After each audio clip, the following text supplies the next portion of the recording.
Hey, what's up, everybody? My name is Lupe Alcides. I am a Chicano from the west side of San Antonio, Texas. I am Catholic. This is my own personal bias opinion. And before I deleted the other account, I had made a video saying that it's funny how when I get the same message more than once, I always feel like that's important, right? It's not just reiterating what somebody else said, but if two people are telling you the same thing or agree on the same thing, it must be important, right? So I'm listening to Catechism in a Year with Father Mike Schmitz, and I'm listening to Catholic Inspiration with Father Richie, and they both talked about how important it is to not just work to be able to work, but to want to work. And they talk about how it's, living wage is one, but how you treat your employees and how you treat work. Work is made for man, not man made for work, right? Don't be a slave to your job. One of the things that I like that they talked about was how fulfilled you feel. And I honestly connected, and it made such an awesome point, because that's how I felt in advance. Yes, I was helping people buy the parts that they needed, but all I was really doing was just helping a company make money. That's all I really was doing. I wasn't really helping anybody. And I know that at this job, I'm not really helping anybody in the same way.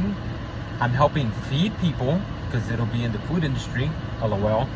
But también, I'm training to do something where I will help people directly, right? And I think that's what's been really, really digging at my soul for quite some time. But I think it's important that we think about not just how we treat our jobs. I know a lot of people are miserable, and a lot of people just go to work just to make a paycheck. And it's pretty sad, because I feel like you should do something that not only is fulfilling to you, but something that you enjoy doing. Some of the people at the auto parts store actually liked what they did. So more props to you, right? I'm happy for you. But I was miserable because I didn't like doing it. I didn't feel like I was doing anything worthwhile, right? But also, how does your job treat you and the community? And I think that's important, because you see a lot of people, you see a lot of businesses like the Ford Foundation, they have those scholarships and stuff. You see a lot of like the major corporations, and I know I talk a lot of smack about HEB, but they do make donations and they do contribute to the community. That's why I'm not totally hate HEB. I just think that they should do things a little differently. Anyway, I want to get into making this a HEB about a video about HEB, but they do contribute, right? They do contribute, and I was driving around and I was like, wow, they have their own clinic too. That's interesting. But how does your company contribute to the community? And Father Mike Schmitz was even commenting how there's a lot of people that they create their own business and their own money making entity, we'll just call it that. And I think that's one of the reasons that the moving business didn't succeed for me, because I wasn't really contributing to the community. There was a lot of ideas that I had, but I didn't implement them. And I think that if I could still do that, I would, but I'm at the point where I don't want to stay in the moving industry right now. That's why I haven't really focused a lot on that. And I'm focusing a lot on the recovery, right? Because that's what I really, really, really would like to do. So I'm really wanting to focus on that. But think about how you and your company contribute to the community. How do you treat people? Not just how do you treat your employees, but how do you treat the community? You see some places where it's just a building, right? You don't even know what's going on in there. There's no name. It's like, what are they up to, right? We can't just focus on making money.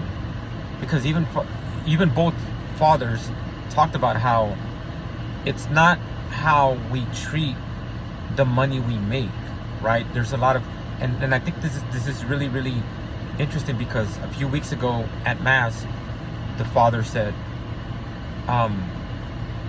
there's a parable that Jesus says it's easier for a camel to pass through the eye of a needle than a rich man to get into heaven. But he says, but there's a catch to it. So you might be able to keep your Cadillac, right? We all started laughing, because it's not the fact that you make money, it's how you treat the money that you make, right? And I think that's why some people that are rich are able to live happy, fulfilling lives, because they don't just make money and store them up in storehouses. Because the parable today was about the guy who wants to build up an extra silo for his goods, because he's making so much that he needs to store more and more and more. But God tells him, guess what? Today you're going to die, and all that stuff's going to just go to waste. So think of it that way. If you're one of these rich people that are so stingy and so greedy that all you do is store up your riches in a place that it's just sitting there, and you're not doing anything to help anybody, contribute to the community, contribute to those who need help, whether they deserve it or not is not up to us to decide. It's they need help, right? How do you treat those people? If you're one of these misers like Scrooge before the three ghosts, then you're not going to be happy, right? Those are the people that Jesus was talking about, the ones who treat money like their idol, like their true God, right? You can't serve God and money, because the love of money is the root of all evil. People always say the money is the root of all evil. No, it's the love of money that's the root of all evil. There's nothing wrong with making money. There's nothing wrong with being rich. It's how you treat your riches. Excuse me. Are you treating your riches like your idol, like your true God? Do you treat money better than you treat people? Do you treat your worldly possessions better than you treat people? You know, do you only make money so you can have all these fancy cars, all these fancy clothes, all these fancy TVs and technology, but yet when somebody needs help, you just tell them, get a job, loser? That's not what Jesus was talking about. Jesus said, love your neighbor. That's how you store up riches in heaven, by being kind to people, being generous to people. And you know, from a personal perspective, I think it's funny, because every time I bartend private parties, it's always the rich, it's always the poor Mexicanos, blacks, and white people, the poor ones that tip the most. They always tip the most compared to people that have money. You know, they just look at you like that's your job, that's what you're supposed to do, so keep doing it. But the poor, blacks, browns, and whites, you see them, they may not give you like all their cash, but they tip, and they tip sometimes more generously than the people that have abundance. So think about that. How do you treat your abundance? Do you treat them better than you do people? Are you worshiping your abundance more than you worship God?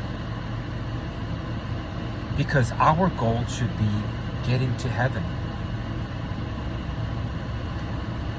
Store up your riches in heaven. Put God first, and all these other things will fall into place. God bless you all.